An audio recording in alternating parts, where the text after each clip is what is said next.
The views and opinions expressed on this program do not reflect the company, owners, management, staff, clients, or partners.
It's Wednesday, the 5th day of May, 2021. Welcome to the Daily Hour, brought to you by Medical House One Communications and Lindos. I'm Jamal Hartman, along with Carla Zool. Thanks for making us part of your daily routine. If you're watching online, share the link. If you're on Facebook, start that watch party. If you're on Twitter, retweet it. If you're watching on Channel 82 or listening on the Full 100 radio station, call someone up and let them know we're on. Just get the conversation out there to your network. And don't forget, like and engage with us. A good one today, as my former colleague and my brother Thaao Dill stops by to discuss Bermuda college recruitment. The daily play is a say it, please don't sing it, Carla, or Carla, or if she's gonna sing, at least be respectful enough to let the people know to do what?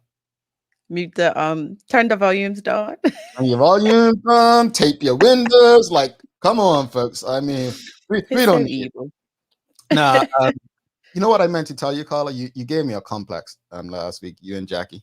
You know, my new friend that landed on my nose. Well, I see a little remnants of it. His cousin gave? No, because I didn't listen to the lady. So because of you guys making me feel all self-conscious about my new friend, I did something I have not done but once in my life, I believe, and it was probably the first time I met my wife. I went and got a facial on the weekend. Ooh. Yeah. And I didn't take her advice. She told me do not do anything because it's going to leave a scab. And well, you can see.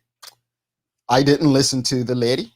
What they call that's something. You know. Anesthetician. Yeah, that person. Yeah. You know, I can't pronounce these big words. But anyway, so yeah, I got a facial, and I don't think they're necessarily for me. Well, you didn't listen. So what they say, those who shall not hear shall feel. But to be honest, I didn't even see it. I guess maybe it just grew on me. I don't even see it. You brought it to my attention. I didn't even notice it. It grew on her. Right. That makes me feel better. But yes, folks, because you know, I only tease Carla about age jokes, and she teases me and my new friend. So she drove me to a facial on the weekend. I should send her the bill, actually. What you think? Yeah, that's how she is. But really. But anyway, thank you all for tuning back in. Look, we had an anniversary party yesterday, and I know some people, you know how Bermudians are, especially. A party means, you know, not waking up for work the next day. They get, you know, too much, and so I'm glad that you all have recovered. You're not hungover from yesterday, and you're back with us. Carla, I see there was no press conference from the government yesterday. Did they give a reason, or what was anything? No, I just saw the tweet saying that it will be postponed till tomorrow. So I wonder why. If anyone knows, like, why did they push it back? That's interesting. I was obviously, you know, that's become our thing. It's like a football game for us. Like every Tuesday, you're waiting to, you know, see the press conference and the questions that are going to be asked. But I think it makes sense, because if Sunday is the marker for the next phase as such, on Thursday, it's closer from Tuesday. I don't know. It just seems like it'll make sense, because questions will be fresher, more questions would have developed, you know. Oh, okay. It closes the gap in communication, in live communication. Well, I guess I need to, you know, listen more, because Teresa saying the premier said last week it would be on Thursday. So I mean, Mr. Premier, my apologies. I guess I didn't hear that part. But no, I don't even think I I saw don't it. know, did he? Because then why would he announce it yesterday that it was postponed? So Because of maybe it was a reminder. because of people like me, I'm guessing. People like me. You give information early, and yeah. Camille Burgess says, "Nice new intro." Yeah, you guys should have seen Carla dancing just now. I mean, doing cartwheels and everything backstage when the intro was playing. She loves the new music. I was like, dang, at her age, she could still do a cartwheel. You should have heard it. Oh, I can't help myself. It's okay. But you have a birthday coming up, and we're gonna celebrate. We're gonna celebrate. It's not every day people go 67. It's not. Oh, wait, hold on. I gave up alcohol for the month of May. It's my birthday. What was I thinking? But you know what? I'm going to keep it going. Well, congratulations to you, Sister Carla. Welcome to the club, and you can have some of what's in my cup. Well, look, let's get to the conversation. So there's been a lot of talk, obviously, in Bermuda.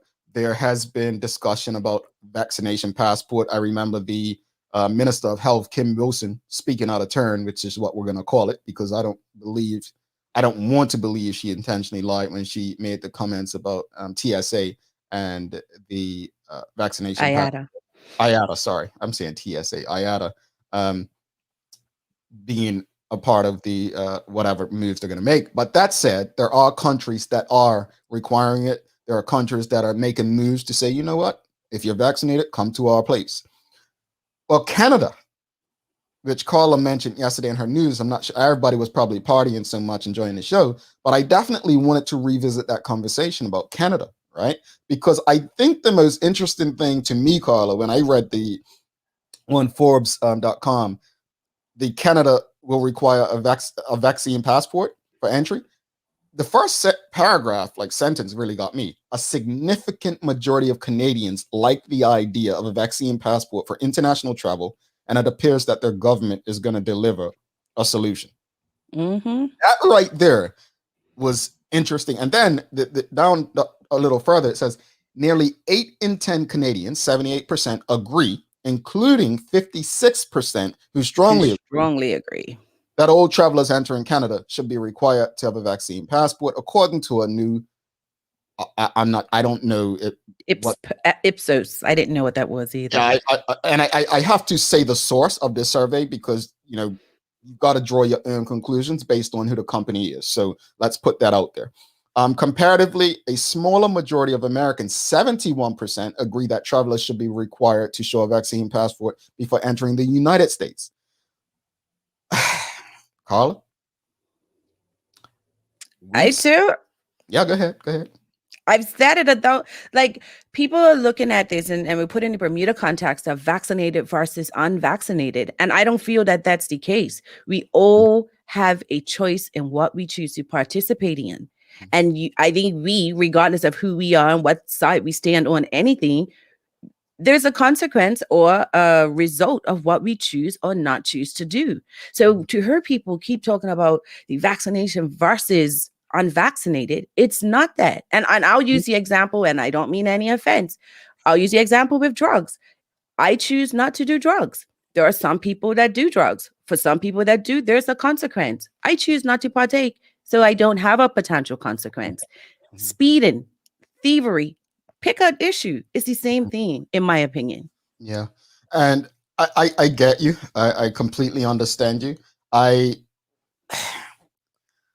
It shouldn't be a us versus them with this situation. It really should be people doing what they believe is in the best interest of their family and their community and themselves, right?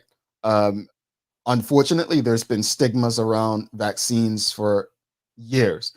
What I think we haven't stated on this show, and I think it's only responsible for me to kind of say this, is I have said from the other side that I think this is a great case of reverse psychology because, white people and rich people have been, for the most part, flocking to get the vaccine.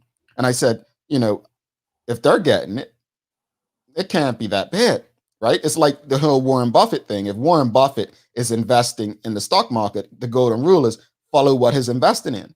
And then you think, and I had this discussion with a friend who brought it to my attention. He says, but, traditionally, Black people, our bodies operate differently. I mean, there are things we are able to do, or like things traditionally that we suffer from that others don't. So therefore, vaccines may impact us differently, right?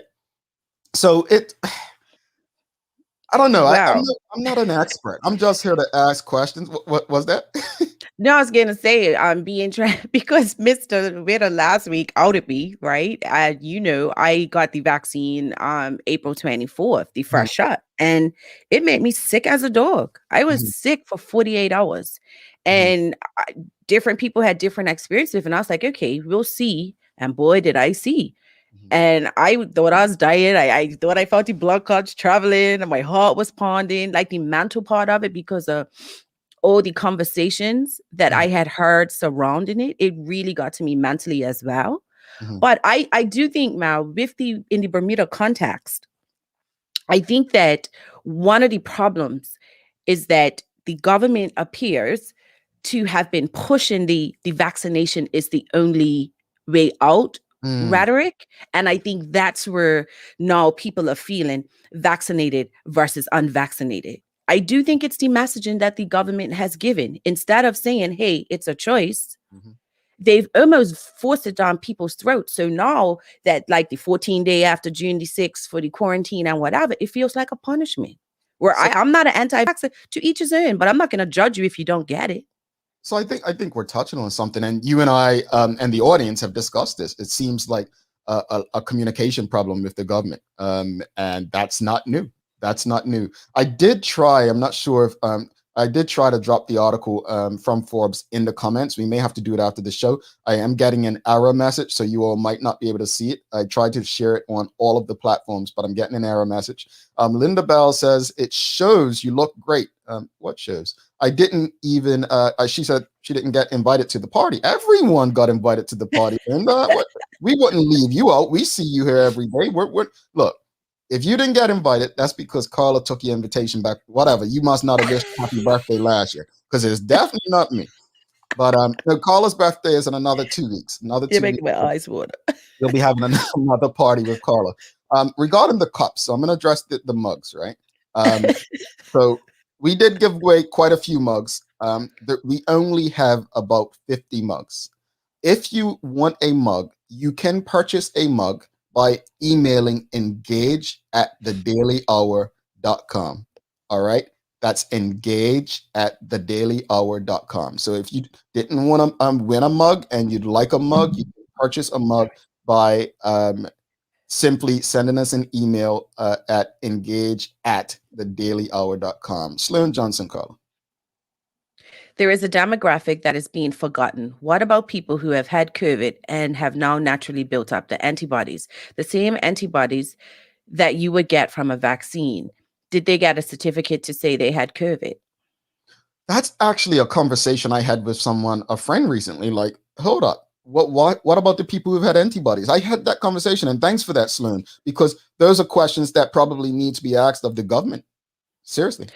I had someone tell me their brother got the vaccination and didn't tell the administrators that he had already had COVID and got really, really sick because it was the equivalent of a second dose. So great question. Interesting. Camille Burgess says, exactly. If you get the vaccine, you can do this. Don't get it, you won't be able to do this and that. I disagree with you, Camille. Yeah. I disagree because it's a consequence to whatever your choice is. I just think the initial messaging was the problem. How many times did we hear the vaccine is the only answer? So then, of course, if you're anti-vaccine and then you look at things that are put into place. So I would put this out to people who feel like it's punitive in Bermuda. We just talked about Canada. In Australia or New Zealand, is one of the two, might forgive me. You can't even get on a plane coming to or from the country without the vaccination. Spain has said it. Greece has said it. So is Bermuda being punitive, or is it just, it's a consequence for not getting the vaccine? Yeah. Carrie Lamb, Carla. This is nothing new, to be honest. There are many, many places in the world prior to the pandemic that require you to be vaccinated prior to visit. If you wish to travel, you need to respect the country's requirement, or I guess you won't be going. Pretty much. I mean, look, I've been privileged to travel to quite a few places and continents, and I've been privileged to live in other places. I've had the privilege of working in quite a few places and actually be educated in quite a few places. I always used to joke that I'm not getting a vaccine. The only reason I have a vaccination card is because my mother did it without my consent when I was young. But then obviously you need booster shots, so tetanus and so on. But I think the concern a lot of people have, and I think Linda Bell touches on it, which I truly understand, is she will not take the vaccination, she's stating, because it hasn't been tested enough, and that's I get it, I get it. But as I stated, I kind of got the Pfizer vaccine by chance, right? And I just look at the end of the day. I'm not here to criticize anyone's decision, but I'm going to question everything all day. I will question people who try to force getting a vaccine on others. Like I think that's not the way to go. I've always said this, that education regarding anything, education is the solution to getting people on board. And if you can educate them, mind you, there are some people that there's just no getting through to. I get that, but you let those people go and so on. And even if you provide the information, I mean, some people like myself still probably, well, it's just not for me. I get that. However, my problem with this whole vaccine talk is the hypocrisy. There are a lot of people that all of a sudden seem to be anti-vaccine about things. And again, if you make it clear and you're like, oh, well, I don't agree with vaccines, period, then I'm going to call you out on your hypocrisy. But if you say, well, because what Linda Bell just said, it hasn't been tested enough, I can appreciate that. Here's where I'm going with this.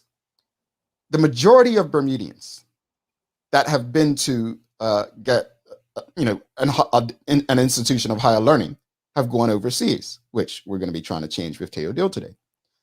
Well, to attend an overseas university, you or your children, you have to provide a vaccine passport, right?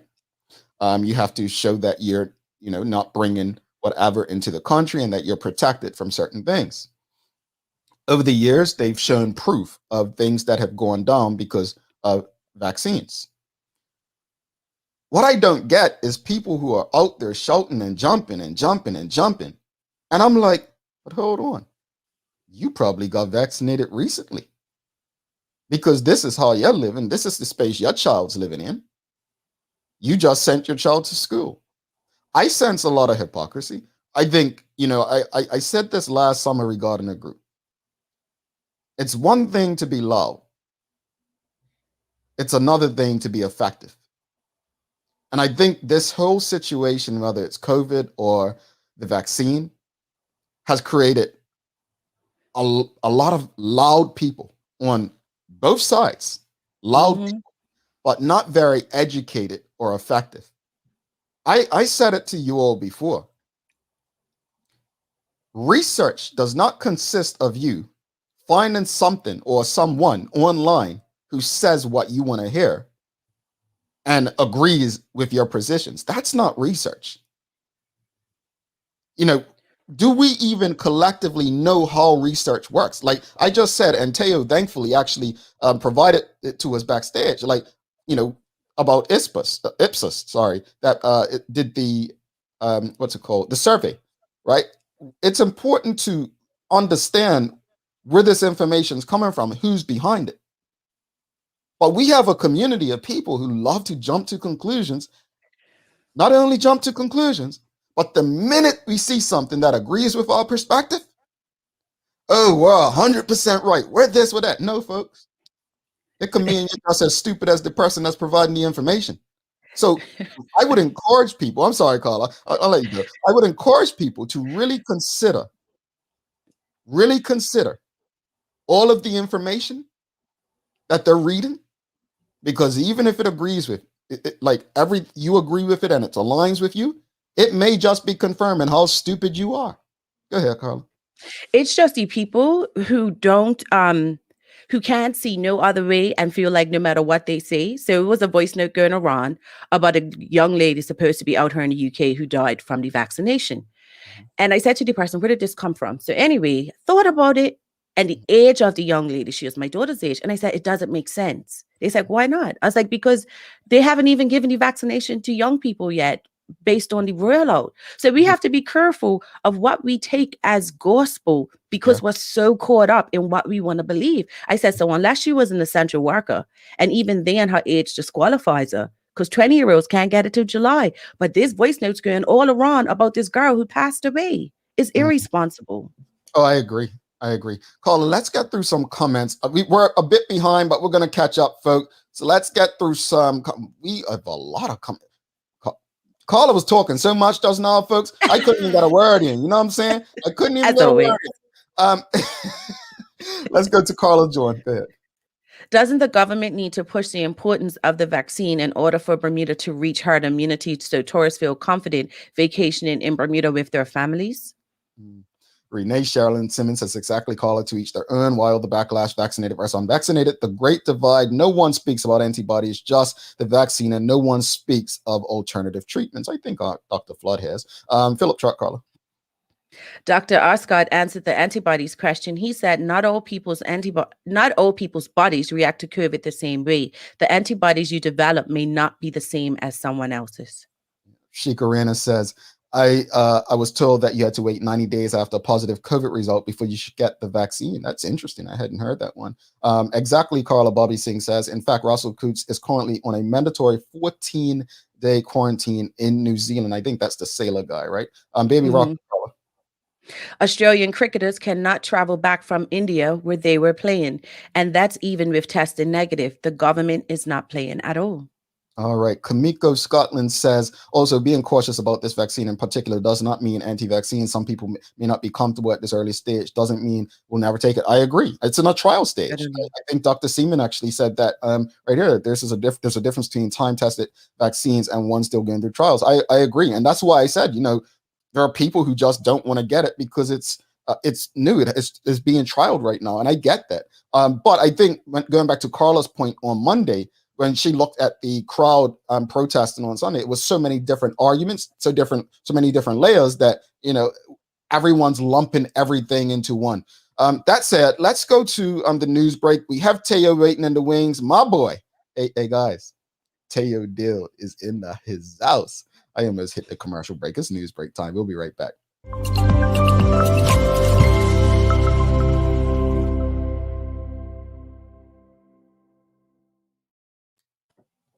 4 months after his ouster from Facebook and Instagram, former President Donald Trump will learn today whether he can reconnect with tens of millions of followers or be permanently barred from both social media platforms. A return to Facebook would be a boon for outreach and fundraising should Trump run for president again in 2024. In 2016 and 2020, he tapped Facebook to energize his base and to raise campaign cash. Whatever the decision from Facebook's crazy independent oversight board, it is certain to unleash a wave of fury, either from conservatives who've accused the nation's leading technology companies of censoring Trump, or liberals who say the former president's election falsehoods still present a dangerous threat. If you're a nail fanatic and love decorating your nails with bright colors and intricate details, then this is the day for you. Nail Day is founded by the UK company Elegant Touch, a brand that develops false nails in a wide variety of colors and sizes so people can have the most fun looking nails around. According to Elegant Touch, you can get involved by simply posting your favorite nail fee on a social media platform of your choice using the hashtag Nail Day. Your nail fee can be as creative as you want it to be, and Elegant Touch is always looking forward towards seeing people share their love for their false nails. Host a nail salon party at your place. Take pictures with your friends and get creative with your designs. Show your photos on your social media and let everyone know what today is. So don't forget that nail fee. Turning to weather, the temperature in Bermuda is expected to reach a high of 76 today. Boston, Massachusetts will see a high of 53, and Leeds, UK, a high of 50. That's your Daily Hour news break. I'm convinced there is a day for everything. Everything. Like, wow. Okay, we're gonna take a break. We'll be back with Thaao. Nail Day. This is probably one of the most interesting ones you've done recently, Carla. Nail Day. Mom's celebrating her 70th birthday next month. Have you noticed her age is catching up with her? Yeah. Plus, she's having a hard time getting up and around like she's used to. I would sure hate to see her fall. At Medical House Limited, we can help make life situations easier. We have electric beds, motorized scooters, bath stools, walkers, you name it. Mom's been real good to us. We'll get her birthday and Christmas gifts from Medical House. Medical House has relocated next to the Dendy Town Field. Number 6 Bakery Lane, Pembroke. Telephone 292-3622. Spring has sprung and it's time for the Friends of Hospice Butterfly Blast annual raffle. The butterflies are emerging bigger and better than before this year, and there's over $40,000 worth of prizes to make things more exciting. 3 Caterpillar raffles containing $1,000 gift certificates leading up to the main draw. There are multiple chances to win, so buy early and increase your odds of winning. So spring into action and get yours today. Check our Facebook page, Friends of Hospice Bermuda, for details, or call 232-0859. Lindos, why go anyplace else? All right, welcome back to the big show. She's Carla Zul. I'm Jamal Hartman. It's the Daily Hour, brought to you by Medical House One Communications, Lindos, and our friends over at Channel 82, where actually you can stream this 24/7. Don't forget, after Thaao, we're going to have the movement moment with Tamra, and you don't want to miss that. We're going to have a recap today, and very, very interesting month ahead. And we're focusing on sleep. You guys really, really want to tune into these ones. But without further ado, let's bring in Thaao Dill. Welcome to the show, my good friend. Good morning, Jay. Morning, Carla. How's everybody doing? Hi, Dave. We're good, man. We're happy to have you. We haven't seen you since election night, Carla? Yeah. Man, It's very good to see you, though. I'm glad that you're both doing well, especially under the circumstances. And this makes my day just to see your faces. Thank you. We appreciate it. But talk to us. You're at Bermuda College. You're hosting an online summer registration support session. Yeah. Speak to us. When is that, and what kind of information is going to be shared at this? Well, it's Monday coming from noon to 1:30 on Zoom. And the motivation of it, Jay, interestingly, is kind of in sync with the wonderful contribution that you made to the Bermuda College in our public outreach effort recently. That is the Alumni Spotlight. And specifically the kudos that you gave to the college generally, to Ms. Dana Lightbourne specifically, in providing that kind of like personalized support while you were at the college. Mm-hmm. And that is, I think, the thing that I can say definitively without a hint of reservation that Bermuda College can guarantee for our students that we'll do better than any other institution on the planet. That is to say, we will look after you because you are our people, and your dreams and goals and aspirations matter to us. And we'll do everything we can to make sure that you're straight as far as this whole post-secondary education thing. Yeah. So the goal of the online summer registration support session next week is to connect with people that are interested in starting classes with us this summer. And the summer session starts on the 17th. So we got time to get everybody all looked after. But to basically lay out what available classes are there, not just the academic credit classes, but also the PACE options, the workforce development stuff, the professional training content, exactly how to sign up for each of them, what the prerequisites are, what paperwork is required, et cetera, et cetera. So the goal is to give people the support and guidance that they need to get what they want out of the experience on as close to a one-to-one basis as we can muster up, even under these pandemic conditions. Interesting.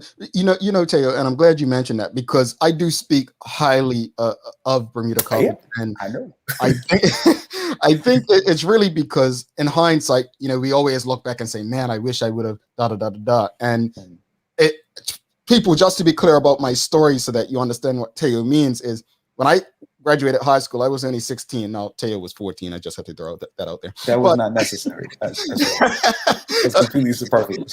I'm just saying. But I went to Bermuda College and I just was not ready. I did the responsibility and kind of dropped out. And so everything comes full circle. Went away to school, came back after my bachelor's, and when I applied to do my master's, I was only accepted on the condition that I had to take a statistics course, which I pretty much got a C- in undergraduate. So I had to get a grade of at least a B to pretty much get into graduate school to do my master's. And it was Nachika Trutt, who's a professor at the Bermuda College, who stated to me, I was at Hot 1075 working, and she said, we have a great professor up there, Ms. Dana Lightbourne. I'm sure, if you get in that class, you'll do well and you'll learn. And honestly, I am not joking when I say this. I only know Professor Dana Lightbourne from that class. Never hung out with her, don't know her family. But when I say she was probably one of the best, and you all know I spent a lot of time in school, she was one of the best people I have ever had teach me anything, because I actually learned. And it was that going there, like coming full circle, going to that Bermuda College course, taking that really helped me understand, like, you can get through graduate school. You can get through this. Like, you can do this. Just focus, make sure this is something I did in graduate school. I researched professors. I don't know if you all do that in the UK, Carla, but you can research professors out here in the US. You research them, and because I understood how important a specific professor could be in your learning at college level. So I tell no lies. Bermuda College was played a major role in my academic journey, and I am forever grateful for it. And that brings me to my question for you. I've just said, my biggest draw is actually the professors, but many people, it may be money, right? Yeah. Money, and maybe the opposite. What are some of the biggest draws to go to Bermuda College for students that they may not even consider? The thing that that I think, and I know I'm not alone in this, that I believe Bermuda College does that is incredibly valuable for our traditional students in particular. That is to say, the ones coming fresh out of high school, that they may not have at the front of their mind, is that if you come to a community college, generally speaking, Bermuda College in particular, and you're able to successfully navigate that space, get the success that you're looking for, make the progress that you've chosen. When you do transition to go overseas for your undergraduate level study, or to graduate school like Jay did, or even beyond that to get your PhD, etc., you're that much more likely to be successful. Like, statistically speaking, the transfer students from Bermuda College, they win at the undergraduate level more consistently than students that go directly off to get their bachelor's directly from Bermuda. So, like, what we do is give these traditional students the opportunity to learn how to get this college thing right with a whole bunch less pressure on their back. Because that's a part of it that I think that the younger students in particular don't necessarily consider, and their parents and families may not consider as well. Because you guys know, going off to school is the equivalent of buying, in some cases, a couple of new cars every year until completion, right? And if your academic performance is tied to a price tag that's high, even if you're not consciously thinking of it, which is difficult to put to the back of your mind, but even if you're not consciously thinking about it, like, that burden, like that weight, especially when your family doesn't necessarily have it like that, when they're just regular working people that are trying to get from, 1 month to the other as best they can, and carrying that burden, knowing that if I fail some classes, it could mean, if I have traditional, standard, normal young people problems, right? It's just ordinary stuff. That it could mean that this thing that my parents have invested a down payment on a house that they couldn't afford in the first place is just been lit on fire, right? And like, the margin for error is so much narrower. Like, the margin to make mistakes and correct them is so much tighter. So coming to the college on the front end of your process, it can just reduce that pressure significantly, so while continuing your progress, because, like, we're grateful and excited at Bermuda College when our students transition into whatever success that designated for themselves. But I'll be honest with you, we're really, really excited when our graduates transfer onto university overseas. Like we don't want Bermuda College in any way to be a replacement for going away. We want it to be a support system to get you away so you can win when you're there. And we don't see you again back here in Bermuda until you're finished with your degrees. Degrees, right? Yeah. Like we want you to keep winning. And coming to the college first, all the available data demonstrates that it just makes it more likely that success will continue. So yeah. I'm Does that make student. Sense? Yeah, because you actually, in two of your examples, described me. I graduated in 94 from the college, and I shut up, Jamal. Believe it or not, I didn't want to go away to school. And coming from Work Academy, I was so ruled out. I was like, the college was perfect. And then I went on to do my undergrad, but I couldn't afford it. So I had to break it up and balance it around work. And I tell anybody, go to the college. Why pay all that money when you could get the same value for a fraction of the price? So you didn't even know that, and you described me to a T, and that's from the old days. So the college is still doing great work. She said old days. Carla, that is I'm so grateful for your personal testimony because it underlines the point far better than I'm capable of. But Jay, to be absolutely real with you, 94 is 3 years before I graduated. And hold on, and 4 years before I graduated. Don't be calling that old days now. I'm just saying. Thanks, Thaao. I thought you were joining his boat. I was like, no. My No. back hurts too often to casually clown people that are more advanced in age slightly than I am. Thaao, I'm getting old too, and I don't appreciate it one bit. Thaao, do not come here and make her feel young. She knows who she is. All right, she knows what she is, and she knows how young. I mean, see, I notice I didn't say how young she is, but go ahead, Carl. I'm sorry. No, seriously. And the thing is that when you feel as a student that, because a lot of people say I can't afford to go, right? I mean, even down Miss Mussin way back then was my advisor, and she helped me to find ways to attend the college. So it serves so many purposes, I feel, in more than just an economic way. The Bermuda College, to me, has always cared about Bermudians. So yeah, and that's why I feel like Bermuda College is actually the backbone of the community. And I that's the message that I really want to get across when I speak about it. Is we speak about community and invest in community. And I said it early last year, like if we at this time, with the amount of Bermudian students who are actually doing distant learning from Bermuda, right? The amount of money that we spend on education outside of Bermuda, I would love, I'm probably going to reach out to the Department of Statistics to find out that number. But imagine if that kind of money was invested into our own economy. Just consider that. Yeah. No, that's a very, very good point. And the thing that is also really, really key to consider is that Bermuda College has what are called articulation agreements with a whole bunch of the schools that Bermudians are doing the distance education experience with. Like if you're taking online classes with MSVU, Acadia, Brock, Dalhousie, St. Mary's, Temple, St. John's, Florida State, Georgia State. There's a list, and you can find it on college.bm under the transfer pathways link right on the front page. But like those schools are schools that Bermudians are familiar with and have been for decades, that they trust, believe in, not only the institutions, but also the qualifications you earn as a graduate of those institutions. All of those schools and dozens more have designated Bermuda College as offering the exact same classes as you would get in the first half of those degrees. Like we're not the ones, I mean, we also say it too, but it's not just us saying it.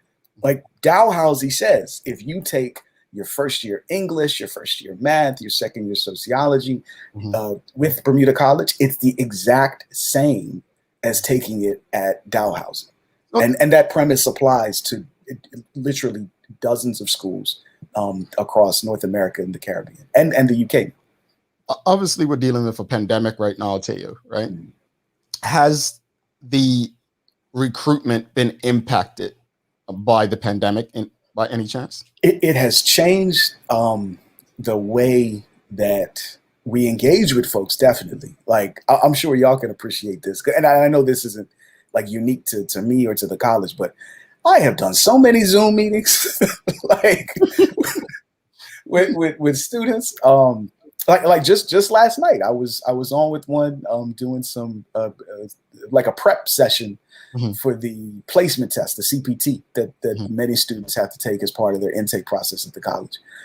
We finished that up at about just before 8 o'clock last night, and that's just been a normal part of the experience. And I'll be honest with you, I'm a little embarrassed that it didn't occur to me to be as available as the pandemic has made me become prior to COVID showing up, because like it's one of the clear silver linings to this COVID cloud.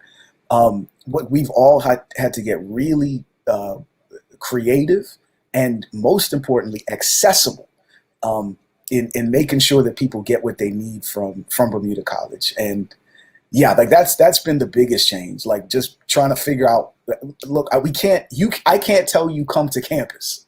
Right. So I still need to see your face. You still need to see my face. We got to make eye contact. How can we work that out? And that's been the biggest change I've found in particular. Thaao, I've met a few, like maybe 3 in my day, but how often does the Bermuda College get overseas applicants for students who want to come to Bermuda to do Bermuda College? More often than you would think. We get, because my inbox is the first part of the pipe that aspiring international students are funneled through. And we get people reaching out from all over the world to come and study at Bermuda College at least 3 times a week. But the fundamental problem is the cost of living here. Because even for international students, studying at Bermuda College is relatively inexpensive. Like, the cost of tuition is really not that significant. But being able to maintain your room and board and health insurance and transportation and for the duration of your study here, like that is, for most people, cost prohibitive in a way that just doesn't make sense. Now the international students that are able to come and study here are almost, actually, in my experience, universally the ones that have relationships already established on the island. So they've got like family or friends that are willing to put them up. They've already got a connection to Bermuda. And we get, folks like that, at least a couple every semester. But it's not as many as obviously we would like. But the conditions that keep international students away from Bermuda College are not ones that are really in our control to change. Now, this is a bit of a selfish mama question, right? Because my oldest son is 15 and soon he'll be able to attend the college age-wise. With the pandemic, and I mean, it's shown us so much that we can do virtually. Would there ever be consideration, or is there a feasibility to have Bermudian students outside of Bermuda attend the Bermuda College virtually? Yeah, we actually, like, there's no impediment to that. It structurally speaking, because if we have an online class and you meet the prerequisites for it, whether you're from Bermuda or Bangladesh or Brixton or anywhere in between, you'll be able to register for that class and take it. So there's no impediment. It's just it just hasn't happened yet, as far as I know. I love it, though. Got a lot of questions from the audience I want to get through. Philip Trott, I know, Thaao, that you said that you don't want BC to replace the university experience, but are there any plans to turn the college into a 4-year school that offers bachelor's degrees? That is hey, what's up, Phil? It's good to hear from you, brother. That is the perennial question when it comes to Bermuda College, and it's just not. It's the ultimate nice to have, but like deeply impractical. The best way that I've been able to think of how to explain it is, like, imagine Okay, you know how you got college towns that are about the size of Bermuda? Yep. Right. And like you require a population about the size of Bermuda to support like all of the infrastructure of a 4-year university, one that is credible and high class and like delivers the kind of comprehensive academic experience that we would want our students to receive. And in a place this little and that is this isolated, like the math just doesn't really work, which is a terrible shame, and it's not anything that should be celebrated, but it's kind of an inescapable fact that should be like acknowledged. But the good news is that practically speaking, if students choose Bermuda College as the first part of their post-secondary experience, if for example, they identify one of our transferred schools, like one of the schools that we have these articulation agreements with, as like they choose their specific degree program and institution, and they plan it all in advance, which we are happy to support you in doing.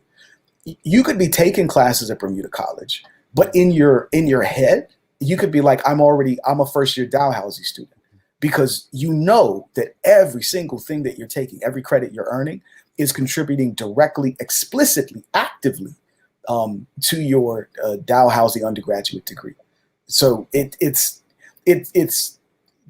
possible to interpret things that way. So even though we're not like a 4-year university, practically speaking, the classes you're taking, the credits you're earning, it might as well be if we do the planning properly and you get your transfer set up straight. Indeed. Final question from the audience. Teresa Stewart asks, does BC have any partnerships with HBCUs, historically Black colleges and universities? You know what? I'm embarrassed to say I'm not sure. Let me say this. I do know that our accreditation via the New England Commission on Higher Education, NECHI, grants our students transfer possibilities to schools beyond the ones that we have agreements with. So the schools that we have articulation agreements with, the transfer process has already been taken care of in advance. So like all the analysis between both institutions is taking place. The credits have been evaluated. Like it's already been done.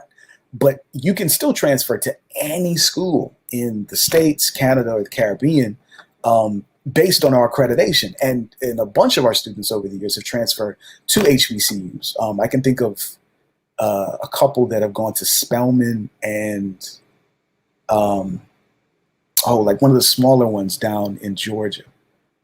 I'm embarrassed, I can't think of the name now. But like we have transferred students from Bermuda College to HBCUs in the past, and we will continue to do so in the future. All right. I know you mentioned Caribbean just now. Anika D. Shields just asked, is BC affiliated with the University of the West Indies? Yep, we surely are. We did have an articulation agreement established, and we also have a partnership when it comes to for a teacher certification program. So if you graduate or show up with your bachelor's degree, for example, but you've decided to become a teacher, but lack the teaching certification required by the Bermuda Educators Council and the Ministry of Education, you can get that certification via the University of West Indies through Bermuda College, which reduces your costs, reduces the pressure, reduces the stress, and it works for students on a consistent basis. So yeah, we do have relationships with the University of West Indies that we are very grateful for, because they matter and make students' lives better. All right. Tay, before you go, just let us know, remind us of the information session, how people can sign up, when it takes place, what time. Sure. It is next Monday at between 12 and 1:30. You can get the Zoom link to participate in the session by emailing me at tdill@college.bm.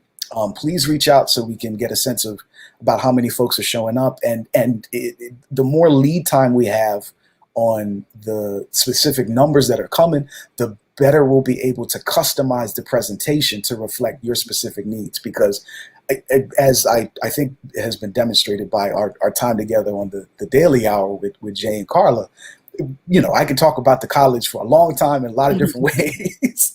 But the more precision that we can find in advance, the more useful the experience will be for students. So if you need any sort of help, support, guidance about coming to the college generally, but in particular for the upcoming summer session, just email me at tdill@college.pm and I'll get you the link for next Monday's online session to take us through that process. Before you go, Tay, I just want to share that. I remember this. Kiara Sumner says, Jamal, Tay, remember when Hot 107.5 was giving out money for essay competitions? You guys handled it, and it served me well. Never got to thank you guys since. Thank you. So, oh man, that was ages. So I remember. So this is a true story. Yeah. I'm going to share publicly. So I'll never forget. I had these ideas, and Teo would always say, "All right, well, you think it could work? Go see." So I went to Elroy at the time. Elroy was one of the owners. And I said, I have these ideas, right? And I think it was Cell One at the time that partnered with us to do that.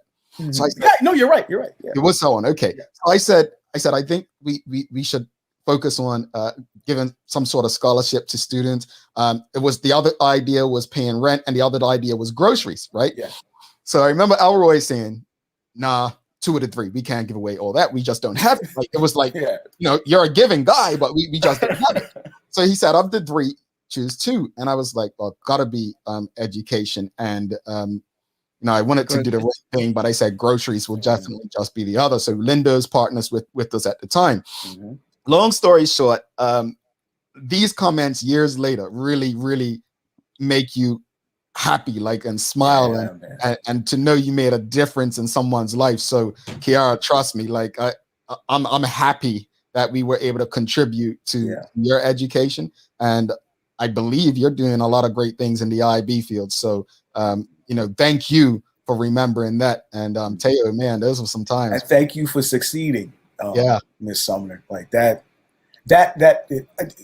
just being able to spend some time with Jay and Carla had already made my day. This is guaranteed that I could stub every one of my toes between now and this evening.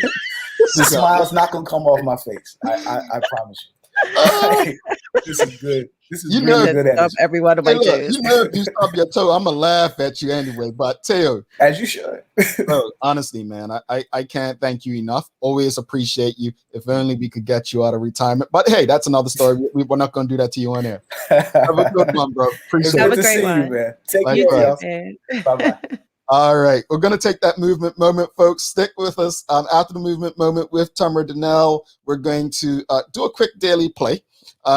Man, Teo, it always makes me think that I'm old when we get Teo into conversations, because it takes me back to I said 11 years ago, Carla. Anyway, here's your movement moment. Tamara Donnell, brought to you by Peoples. This movement moment brought to you by People's Pharmacy. Together, we can illuminate your path to wellness. Welcome to today's movement moment with Tamara Donnell, brought to you by Peoples. Tamara, what are we covering today? Good morning, Jamal, and good morning to your listening audience. Today, I thought it was important, now that we are 1/4 of a way through our year, to recap movement with Tamara Donnell's horoscope of power, 12 months of living your best life. A horoscope, as many of us know, is supposedly a prediction of one's future. I prefer to control the inputs to ensure a future that I want for myself. So I designed the horoscope of power so that every month of the calendar year, people could focus on one power, one input, and like I said, control their outcomes. In January, if you remember, we concentrated on Heal Thyself, the power of food and fasting, where a group of us did a 21-day reset. We changed our diets, we changed our mindsets, and ultimately changed our lives. It was an excellent foundation and led very nicely into February. In February, we studied holism, the power of indigenous ways and immune health. To understand your power to heal the body, I felt it was critical that we looked back at ancient practices, ways that over time we have maintained our immune health long before Western and allopathic medicine.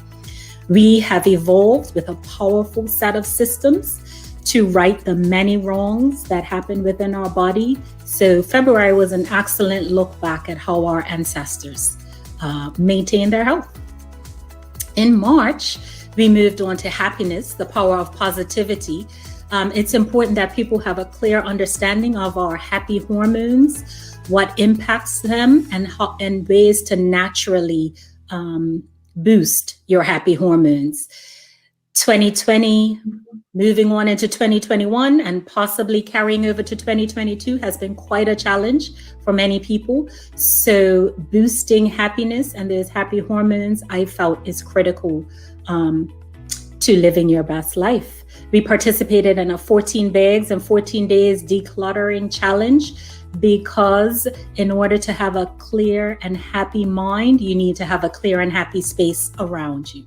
Thank you for tuning into this movement moment. To enjoy the benefits of the full episode, check us at Instagram at MVMT with Tamra Donnell or at People's BDA.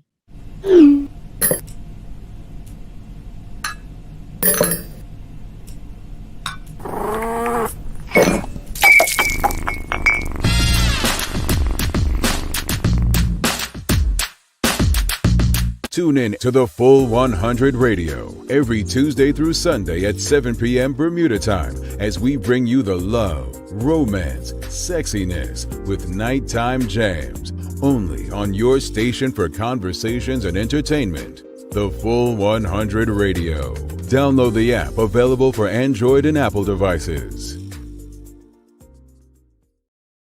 All right, welcome back to the big show. Thanks again to Medical House, Lindo's, One Communications, our friends over at Channel 82, Tamara Donnell with that movement moment brought to you by People's. Good information. We're talking sleep. We do not realize how important sleep is to our well-being. We always talk about diet and health, exercise, but sleep is also important.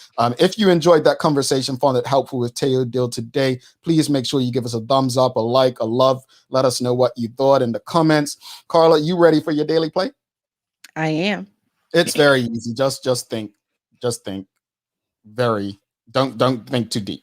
All right. Quote, today is a special day, not just any day, because you can have everything you want your way. End quote. Today is a special day, not just any day. Do you know what today is? It was our anniversary.